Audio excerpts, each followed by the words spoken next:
Good morning दोस्तों। तो आज हम आप लोगों के लिए लाए हैं जो साइंस का जो 20 एमसीक्यू टाइप का क्वेश्चन बनता है, उससे आज हम लोग क्वेश्चन करने वाले हैं जो आपके एग्जाम के लिए बहुत ज़्यादा उपयोगी रहेगा। तो आपका रहेगा साइंस से, जिसमें से एमसीक्यू टाइप का क्वेश्चन रहेगा जो आपको उत्पाद सिपाही, झारखंड उत्पाद सिपाही का जो तैयारी करते हैं उनके लिए बहुत और आज का प्रैक्टिस सेट होने वाला है 9। तो ये भी याद रखिएगा, प्रैक्टिस 9 है, प्रैक्टिस है 10, क्योंकि 9 ऑलरेडी हम लोग कर चुके हैं। तो प्रैक्टिस से आज का 10 होने वाला है। तो अब 20 एमसीक्यू रहेगा साइंस का करने वाले हैं। तो चलिए, झारखंड एग्जाम के लिए आप लोगों के लिए बहुत इंपॉर्टेंट क्वेश्चन रहने वाला है। तो चलिए आज का पहला प्रश्न देखते हैं। इसमें बोलता है फ्यूज तार की प्रकृति कैसी होती है। तो आपको बताना फ्यूज तार की प्रकृति कैसी है। उच्च प्रतिरोध और निम्न द्रव्यमान, उच्च प्रतिरोध और उच्च द्रव्यमानक, ऑप्शन है निम्न प्रतिरोध और उच्च द्रव्यमानक, ऑप्शन है निम्न प्रतिरोध और निम्न द्रव्यमानक। चलिए बताइए आप लोग। तो फ्यूज तार की प्रवृत्ति क्या होती है? इसका सही आंसर ऑप्शन नंबर ए हो जाएगा। उच्च प्रतिरोध तो होगा, ज्यादा धारा प्रवाहित करेगा, और द्रव्यमानक जो है निम्न होगा, मतलब कि गन्ने की संख्या कम होगी। ठीक है, जिसमें फ्यूज तार के बारे में आया। तो फ्यूज तार क्या करता है? जो आपको क्या कहते हैं, जैसे कि तार जो रहता है उससे क्या होता है, जो जलने की जो प्रक्रिया कहीं शॉर्ट सर्किट होता है तो ये क्या करता है, ऑटोमेटिक उसको डिस्कनेक्ट कर देता है। तो यही होता है। अच्छा, ये भी देख लेते हैं फ्यूज तार में तीन। तो टीन की मात्रा कितनी होती है पूछा जाता है एग्जाम में, तो 63% बताइए टीन की मात्रा। और शीशा, तो शीशा शीशा की मात्रा कितनी होती है? 37%। तो ये भी आप लोग याद रखें, 2 पॉइंट याद रखिएगा। टीन की और शीशा की मात्रा इतना सी होती है। ठीक है, याद रखिएगा। चलिए नेक्स्ट क्वेश्चन के हम बढ़ते हैं। क्वेश्चन नंबर 92, इसमें देख लेते हैं। केरोसिन लैंप में चिमनी के नीचे छिद्र होते हैं। तो चिमनी के नीचे छिद्र होते हैं, जिससे क्या होता है? तो आप देखिए, देखे होंगे कि जो पहले जमाने में लैंप रहता था तो नीचे जो ये रहता है, तो नीचे देखिएगा ऐसे करके छिद्र रहता है। ये क्यों रहता है छिद्र? और ऊपर में भी देखे होंगे, यहाँ पे भी छिद्र रहता है। तो ऐसा क्यों रहता है? पहला, वो धुआं निकालने के लिए रास्ता देता है। ऑप्शन में तने के नीचे से देख सकते हैं इसलिए, ऑक्सीजन सप्लाई बना रहे इसलिए, या उत्पन्न हुई गर्मी दूर हो सके इसलिए। चलिए, तो इसका आंसर आप लोग बताने की कोशिश कीजिए। चलिए, तो हम लोग आंसर क्यों बढ़ते हैं? इसका सही आंसर ऑप्शन नंबर सी हो जाएगा। ऑक्सीजन का क्या होगा, सप्लाई हमेशा बने रहे, इसीलिए लैंप के नीचे छिद्र लगा हुआ है, ताकि आप क्या करें ऑक्सीजन का सप्लाई। चलिए, इसके बारे में थोड़ा भी जान लेते हैं। जैसे कि आग, तो ये होता है बाई चांस जैसे आग लग जाता है तो आग को बुझाने के लिए क्या है, CO2 गैस का उपयोग करते थे। ये भी आप लोग याद रखिएगा, आग को बुझाने के लिए CO2 गैस का भी उपयोग करते हैं। चलिए, क्वेश्चन नंबर 93, नमी की माप के द्वारा किया जाता है। तो नमी को मापने के लिए क्या उपयोग करते हैं? इलेक्ट्रोमीटर, पोलोमीटर, थर्मामीटर या हाइग्रोमीटर। तो नमी को माप के लिए हम लोग क्या उपयोग करते हैं? हाइग्रोमीटर। तो नमी को माप के लिए हम लोग हाइग्रोमीटर का उपयोग करते हैं। तो ये भी याद रखिएगा, हाइग्रोमीटर याद करते हैं। ठीक, जैसे इलेक्ट्रोमीटर जो दूध की शुद्धता का जांच करने के लिए, थर्मामीटर जो बॉडी का टेम्परेचर मापने के लिए ये करते हैं। तो इसका ऑप्शन नंबर डी सही हो जाएगा। नेक्स्ट क्वेश्चन, दूरदर्शी या टीवी के ध्वनि संकेत होते हैं। तो टीवी रहते हैं, उनका ध्वनि संकेत किस टाइप का होता है? आयाम मंडूलित होते हैं, आवृत्ति मंडूलित होते हैं, क्या है, अमाडुलित है, या वेग मंडूलित होता है। तो जो टीवी का जो ध्वनि का संकेत, टीवी से जो ध्वनि निकलती है वो किस प्रकार का संकेत रहती है, पूछा गया है। चलिए बताइए। तो सही आंसर क्यों हम लोग बनते हैं? चलिए इसका सही आंसर देख लेते हैं। ये था आवृत्ति, आवृत्ति रहते हैं। तो इसका सही आंसर ऑप्शन नंबर बी हो जाएगा, आवृत्ति मंडूलित होते हैं। ठीक है, तो ये भी आप लोग याद रखिएगा, क्या हो जाएगा, आवृत्ति मंडूलित होते हैं। क्वेश्चन नंबर 95, पानी में हवा का बुलबुला व्यवहार करता है। तो पानी में हवा का बुलबुला किस प्रकार से व्यवहार करता है? उत्तर लेंस की भांति, अवतल लेंस की भांति, उत्तर दर्पण की भांति और अवतल दर्पण की भांति। चलिए बताइए किस प्रकार यह व्यवहार करता है? तो अवतल लेंस की भांति, पानी में जो हवा का जो बुलबुला है वो क्या, अवतल लेंस की भांति वह व्यवहार करता है। तो ये भी आप लोग याद रखिएगा। तो पानी में हवा का लेंस अवतल लेंस की भांति, और जबकि पानी में बुलबुला जो होता है किस प्रकार दिखाई देता है? दिखाई देने के बाद बोलेगा तो ये उत्तल लेंस की तरफ दिखाई देता है, और व्यवहार के बाद बोलेगा तो अवतल लेंस की तरह। अब बोलेगा दिखाई किस प्रकार दिखा रहा है, तो उत्तल लेंस की तरह। तो ये भी आप लोग याद रखिएगा। नीले काले नीले कांच की प्लेट धूप में नीली दिखाई देती है, रीजन बताना है क्यों दिखाई देती है। तो या नीले रंग की आवृत्ति करते इसलिए, या नीले रंग संक्रमित करते इसलिए, या नीले रंग सभी सहित अवसूचक कर लेते इसलिए, या नीले रंग सहित सभी रंगों को संक्रमित करते। तो किस क्यों ऐसा करते हैं बताइए आप लोग। तो यह क्या कहता है, क्योंकि यह नीले रंग को क्या कहता है, संक्रमित कर लेती है। तो ऐसा इसका सही हो जाएगा, नीले रंग को यह संक्रमित कर लेती है।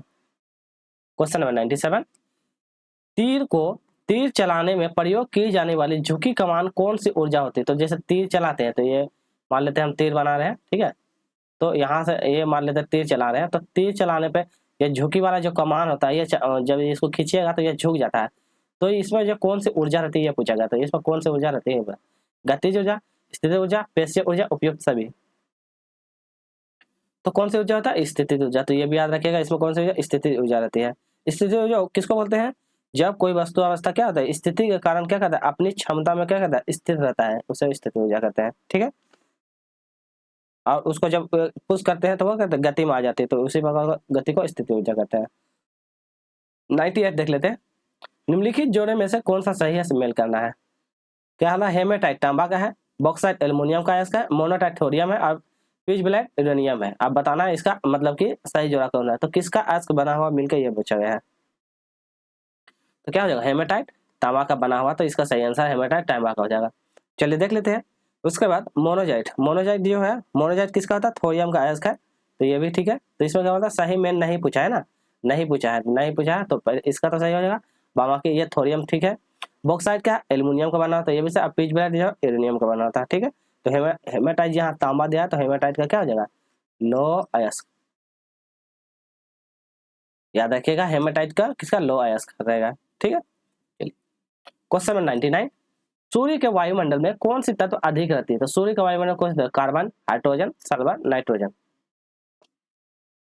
चलिए, तो इसका सही आंसर बताइए। इसका सही आंसर ऑप्शन नंबर बी। तो सूर्य का वायुमंडल कौन सा सबसे अधिक होता है? ये हाइड्रोजन। हाइड्रोजन गैस सबसे अधिक होता है, तो ये आप लोग याद रखना है। 100 में देख लेते हैं। इसमें बोलता है किस ब्लड समूह में एंटीजन अनुपस्थित रहता है? तो एंटीजन अनुपस्थित रहता है, ये पूछा गया है। A B O B O, बताइए तो किस में रहता है, ये पूछा गया है। तो एंटीजन नहीं रहता है ना, तो एंटीजन ओ वाले ब्लड ग्रुप में एंटीजन नहीं रहते हैं। बाबा के जैसे ए वाला में ए एंटीजन पाया जाता है, ए एंटीजन ही पाया जाएगा।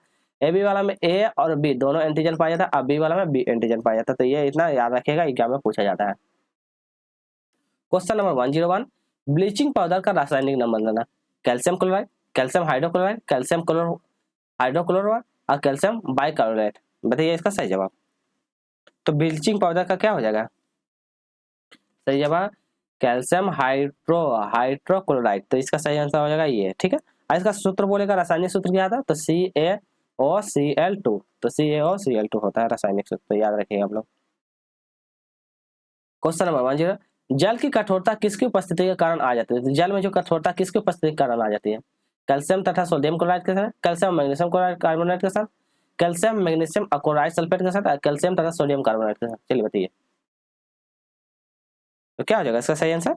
ऑप्शन नंबर सी, कैल्शियम हो जाएगा, मैग्नीशियम और क्लोराइड और सल्फेट। तो इसके कारण क्या होता है? जल में उपस्थिति के कारण ये कठोरता आ जाती है। Question number 103।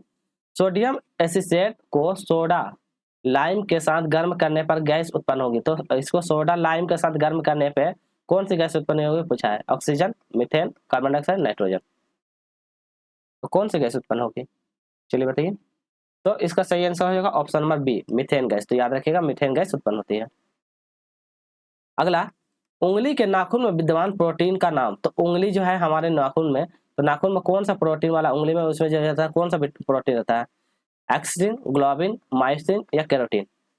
कौन सी प्रोटीन रहता है ये पूछा गया। तो कौन सी रहता है? केराटिन। तो याद रखिएगा, केराटिन जो होता है हमारे नाखून में मौजूद रहता है। लाल रक्त कणिकाओं का जीवन काल बताना है। 100 दिन, 200 दिन, 120 दिन, 60 दिन। तो आरबीसी का पूछा है, तो आरबीसी का जीवन काल कितना? 120 दिन होता है। ठीक है, और डब्ल्यूबीसी बोलेगा तो डब्ल्यूबीसी कितना होता है? 4 दिन से 6 दिन, किसी किसी में 12 दिन में लिखा रहता है, तो डब्ल्यूबीसी की याद रखिएगा। आरबीसी इंग्लिश में रेड ब्लड कार्पेल बोलते हैं। ठीक है, तो ये भी आप लोग याद रखिएगा। 106 में देखते हैं। विटामिन ई का मुख्य रूप से महत्वपूर्ण है दांत के विकास के लिए, कार्बोहाइड्रेट उपचार के लिए, लिंग ग्रंथियों की सामान्य क्रिया के लिए, उपक्ष या एपिथेलियम या उत्तकों के सामान्य स्वास्थ्य के लिए। चलिए बताइए विटामिन ई किसके लिए उपयोग है? तो किसके? वह लिंग ग्रंथियों के लिए। ठीक है, विटामिन ई के कारण ही क्या करता है? बांझपन। याद रखिएगा, बांझपन जो होता है, तो बांझपन जो होता है विटामिन ई के कारण ही याद आता है। विटामिन ई बहुत इंपॉर्टेंट है, तो ये भी आप लोग याद रखें। तो लिंग ग्रंथि में सामान्य क्रिया के लिए विटामिन ई सबसे महत्वपूर्ण है। विटामिन ई का नाम क्या था? टोकोफेरोल शायद है। रक्त दाब का नियंत्रण कौन करता है? तो रक्त दाब का नियंत्रण कौन करता है? एड्रिनल ग्रंथि, थायराइड ग्रंथि, थाइमस या कार्पस ल्यूटियम। तो कौन रक्त दाब को मतलब ब्लड प्रेशर को नियंत्रित करता है? तो सही आंसर क्या हो जाएगा? एड्रेनल ग्रंथि। एड्रेनल ग्रंथि ऐसा ग्रंथि है जो कि हमारे बॉडी का जितनी भी ब्लड प्रेशर है उनको क्या करता है, मतलब कि कहाँ भेजना है, किसको भेजना, माइंड को सप्लाई करना है, क्या करना है, ये सारा नियंत्रण करने का काम एड्रेनल ग्रंथि का है। 108 रक्तचाप दाब निम्नलिखित में से किस में उच्च होता है? तो रक्तचाप दाब किस में सबसे ज्यादा उच्च होता है? नीलय में, धमनिया में, सीरा में, उत्तोलक में, किस में सबसे अधिक होता है ये पूछा गया है। तो किस में हो जाएगा? धमनिया में। तो याद रखेगा यह धमनिया में हो जाएगा। 109 में देख लेते हैं, मक्खी से निम्नलिखित में से किस में उच्च होता है? तो मक्खी निम्नलिखित में से किस में उच्च होता है पूछा गया है। आम, सर्दी, जुकाम, मलेरिया, फ्लू या अंतर। तो मक्खी से कौन प्रकार का बीमारी होता है ये पूछा गया है। चलिए बताइए, तो कौन सा?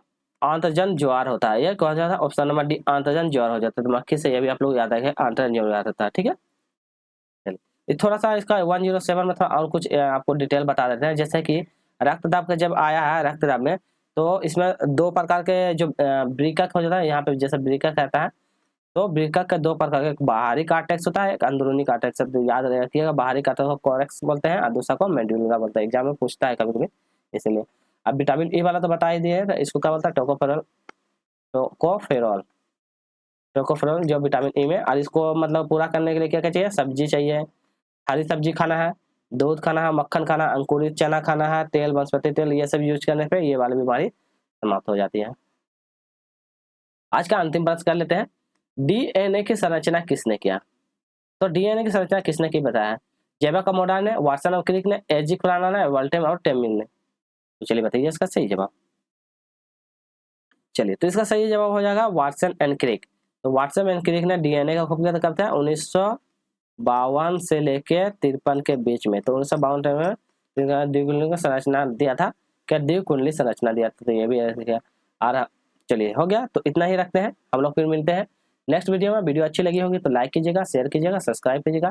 फिर मिलता है उत्पाद से